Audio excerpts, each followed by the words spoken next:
Ate Gay na ospital muli. Hindi daw nakakakain? Mga kachika, hindi malilimutan ng fans ang hopeful update noon ni Ate Gay na 3 araw pa lang matapos simula ng chemotherapy ay ibinalita niya agad na lumiit na ang kanyang bukol.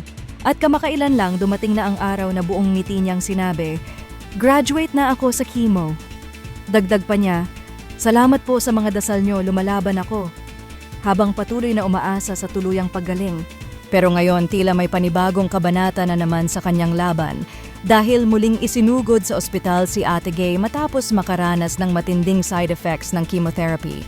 Sa kanyang social media, ibinahagi ni Ate Gay, "Late na ako nakaranas ng side effect." At ayon pa sa kanya, na-confine siya dahil, anya, di makakain dahil sa daming singaw ng bibig ko.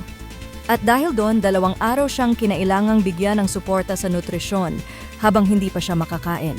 Mga kachika, grabe ang pinagdadaanan ngayon ni Ate Gay dahil akala natin tuloy-tuloy na ang kanyang ginhawa pero heto't may panibagong hamon na naman.